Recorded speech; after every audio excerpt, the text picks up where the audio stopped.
Minasang, konnichiwa. Kami dari kelompok 6 akan mempresentasikan materi yaitu kesantunan dan ketidaksantunan. Sebelumnya, perkenalkan anggota dari kelompok 6 yaitu Depa Aditya, Santa Teresa, dan saya sendiri Dwi Payanti. Untuk materinya, silakan simak video ini sampai selesai ya.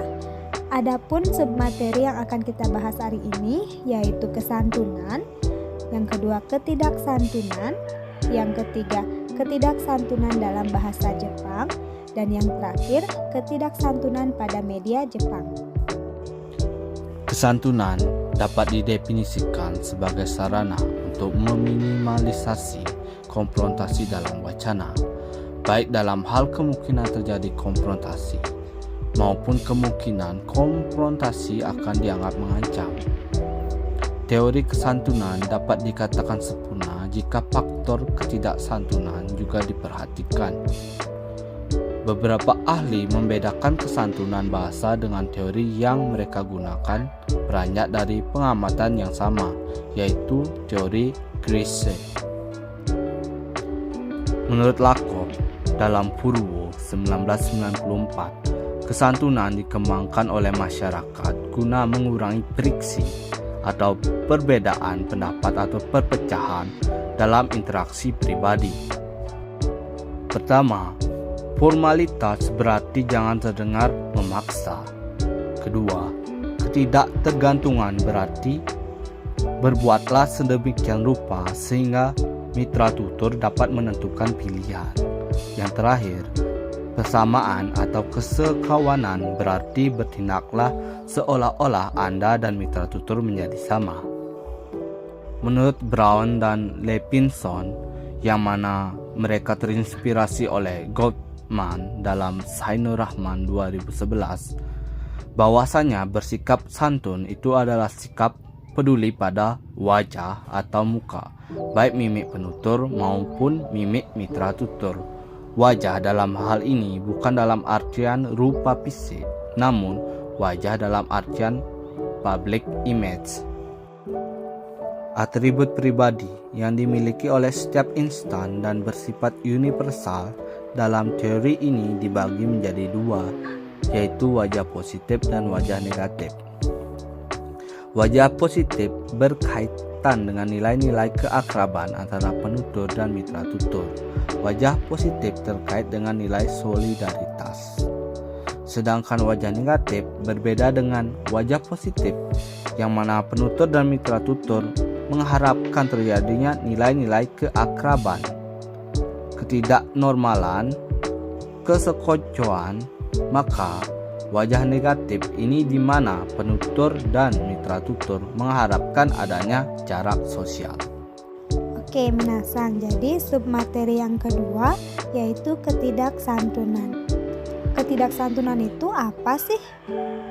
Oke, jadi secara sederhana dikatakan bahwa ketidaksantunan ini adalah kebalikan atau lawan dari kesantunan.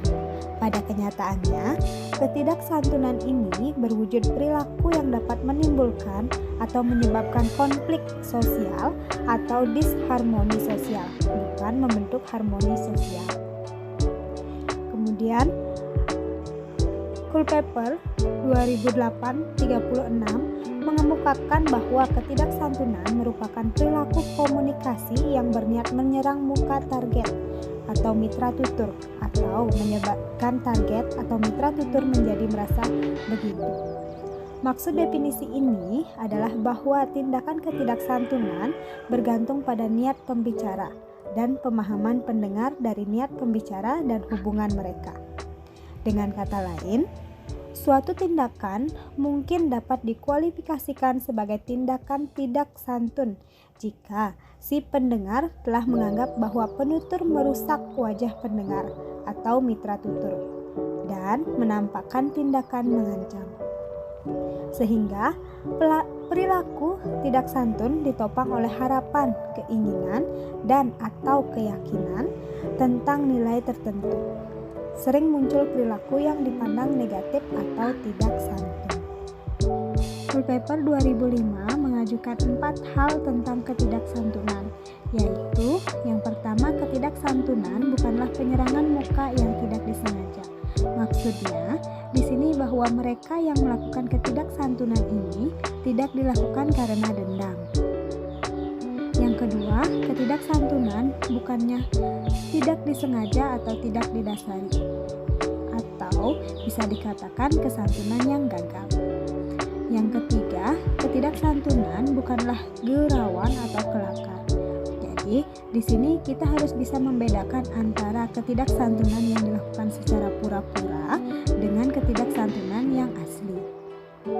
Kemudian yang keempat, ketidaksantunan bukanlah kesatuan bore atau bold on record, yaitu kesantunan yang lugas dan muncul pada konteks tertentu, seperti pada saat situasi darurat dan saat penuturnya memiliki kekuasaan yang besar.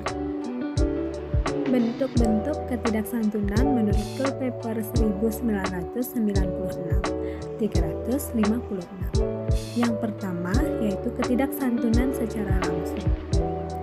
Culpeper menyatakan bahwa ketidaksantunan secara langsung yaitu ketidaksantunan dengan tuturan yang dilakukan untuk mengancam muka mitra tutur secara langsung, jelas, dan tidak ambigu. Strategi ketidaksantunan terjadi karena penutur dengan sengaja tidak ingin bekerja sama dengan mitra tutur atau penutur tidak ingin menjaga hubungan baik dengan mitra tutur. Yang kedua, ketidaksantunan positif. Culpeper mengemukakan bahwa strategi ketidaksantunan positif digunakan pembicara untuk merusak muka positif mitra tutur. Muka positif yang dimaksud adalah keinginan setiap individu untuk dihormati, dihargai, diinginkan, dan dibutuhkan oleh orang lain. Yang ketiga yaitu bentuk ketidaksantunan negatif. Culpeper mengemukakan ketidaksantunan negatif bertujuan untuk merusak muka negatif mitra tutur, yaitu mengganggu keinginan individu untuk tidak diganggu. Dengan cara seperti menakut-nakuti, mencemooh, menghina orang lain, meremehkan, melanggar ruang pribadi, secara eksplisit mengaitkan mitra tutur dengan hal-hal negatif. Kemudian, yang keempat yaitu kesantunan semu. Kesantunan semu adalah penggunaan strategi kesantunan yang tidak lulus, berpura-pura, atau tampak santun di permukaannya saja. Bentuk ketidaksantunan yang terakhir yaitu menahan kesantunan. Menahan kesantunan yaitu ketidaksantunan terjadi karena adanya kelainan atau kesengajaan pembicara tidak menggunakan kesantunan yang seharusnya diperlakukan. Misalnya, tidak mengucapkan terima kasih dan tidak mau menjawab salam dan sebagainya. Baik, selanjutnya ketidaksantunan dalam bahasa Jepang. Menurut Nishimura, bahwa dalam ranah kajian sosiolinguistik Jepang, setidaknya ada 3 alasan pentingnya penelitian ketidaksantunan. Yang pertama, penyebaran komunikasi yang dimediasi secara teknologi telah memperluas cakupan potensi ketidaksopanan, misalnya melalui cyberbullying. Kedua, pentingnya pemahaman ketidaksantunan bagi pembelajar bahasa di dunia global. Ketiga, tulisan ketidaksantunan dalam konteks sosial budaya Jepang dapat memotivasi kemajuan dalam penelitian ketidaksantunan dalam konteks yang berbeda. Menurut Robertson dan kawan-kawan, menyatakan bahwa bahasa Jepang adalah bahasa yang dipenuhi dengan nuansa verbal halus, sehingga memungkinkan terjadinya pencemaran verbal tanpa menggunakan bahasa yang kasar. Selain itu, bahasa Jepang juga digambarkan sebagai bahasa yang jarang mengandung umpatan. Hoshino membagi kosakata ketidaksantunan menjadi 16 kategori. Di antaranya seperti makhluk hayalan dapat dikatakan akuma yang berarti iblis, dalam orang furio yang berarti badung atau nakal, dalam profesi yabu isha yang berarti dukun, hewan yaju yang berarti monster atau burung, hyoko yang artinya anak ayam, dan lain-lain. Selain itu, Hoshino juga menambahkan daftar kata ketidaksantunan lain berdasarkan klasifikasi kata-kata bahasa Inggris. Misalnya kata keturunan, ameno kasang di beso, secara harfiah memiliki arti ibumu memiliki pusar yang menonjol. Selanjutnya keagamaan, baci atari yang memiliki arti terkutuk. Selanjutnya tubuh, hage yang memiliki arti botak. Selanjutnya ekskresi kusokurae secara harfiah berarti makan kotoran. Dan yang terakhir seksual atau baita yang memiliki arti pelacur. Ada juga kata-kata umpatan dalam bahasa Jepang berasal dari Buddhisme. Misalnya chikuso. Secara harfiah artinya manusia kasar, tetapi berfungsi sebagai kata umpatan yang berarti sial. Terkait dengan kesantunan dalam bahasa Jepang, Tao menyebutkan bahwa sangat penting bagi penutur untuk memperhitungkan konteks sosial. Contohnya situasi atau latar. Ini juga disebut dengan kearifan atau wakimai. Dalam komunikasi antara penutur Jepang, penutur harus memperhatikan konteks sosial lalu memilih bentuk linguistik yang sesuai dan juga sikap yang sesuai dengan konteks tersebut. Menurut Christoph, bahwa ada banyak bahasa yang kaya akan istilah kasar untuk menghina orang lain, namun bahasa Jepang adalah pengecualian. Contohnya bisa dilihat dari kata kisama yang sangat ofensif. Secara harfiah, kata kisama memiliki arti diri Anda sendiri yang terhormat. Dapat kita lihat bahwa bukannya menggunakan kata makian kasar pada umumnya, orang Jepang menghina orang lain dengan mengatakan kata yang arti harfiahnya sangat sopan. Contoh lain, salah satu istilah untuk menghina wanita adalah ama. Makna harfiah ama adalah biarawati. Walaupun tentunya istilah ini mengandung sarkasme, namun tetap saja bahasanya lebih sopan dibandingkan dengan istilah sejenis dalam bahasa lain. Contohnya dalam bahasa Inggris dapat kita lihat seperti kata bitch yang makna harfiah itu anjing betina. Salah satu istilah untuk menghina pria juga yang dilontarkan oleh wanita juga ada, yaitu mazakong yang berasal dari bahasa Inggris mother complex, memiliki arti anak mama. Sekali lagi, jika ditinjau makna harfiahnya, istilah ini pun tidak terlalu kasar. Berbeda dengan pendapat Christoph, Pulvers menyebutkan bahwa sebenarnya bahasa Jepang mengenal banyak bahasa slang dan istilah kasar, namun semuanya jarang terdengar di ranah publik. Di Jepang, hanya orang yang benar-benar kasar yang memaki menggunakan bahasa kasar di tempat umum. Sebagian besar orang Jepang akan menganggap hal tersebut benar-benar tidak sopan. Orang Jepang cenderung menggunakan eufemisme dan tidak menyebut suatu hal atau yang kurang sopan sesuai dengan istilahnya yang sebenarnya, namun menggantinya dengan kata lain yang lebih samar artinya. Selanjutnya, ketidaksantunan pada media Jepang. Yang pertama ada serial TV. Menurut Kim, ketidaksantunan dalam media serial TV Jepang terdapat penggunaan bahasa verbal dan non-verbal yang dianggap tidak sopan. Dalam serial yang diteliti yaitu film Hanzawa Naoki. Dalam film tersebut terdapat 3 ketidaksopanan yang dikategorikan sebagai berikut. Yang pertama, penggunaan pronomina persona. Ditemukan kosakata berupa antatachi, anatagata, kimi, dan omaera. Dalam hal ini memerankan peran penting dalam memunculkan ketidaksopanan. Kedua, penghilangan predikat. Penghilangan predikat dapat digunakan untuk menghindari hubungan yang tidak setara. Ketiga, penggunaan ragam bahasa yang terlalu sopan. Dalam budaya Jepang, penggunaan ragam bahasa sopan dianggap tidak sopan jika digunakan dalam konteks formal. Yang kedua itu ada kolom komentar berita daring. Menurut Liu menyebutkan bahwa seiring dengan perkembangan sarana komunikasi, penggunaan komputer, mediated communication menjadi bagian yang tak terpisahkan dengan kehidupan sehari-hari. Berdasarkan penelitian dilakukan pada artikel Amoeba News, dalam penelitian tersebut penyebab utama yang menyebabkan orang bersikap berbeda adalah identitas sosial, partisipan, dan konsep muka. Konsep muka adalah isu pertama dalam kesantunan dan ketidaksantunan. Pada komunikasi kolom komentar ini, orang akan lebih lugas dan emosional dibandingkan dengan komunikasi tatap muka. Ketiga, sosial media atau Twitter atau Line. Di era ini penggunaan telepon pintar menjadi sasaran bagi semua orang.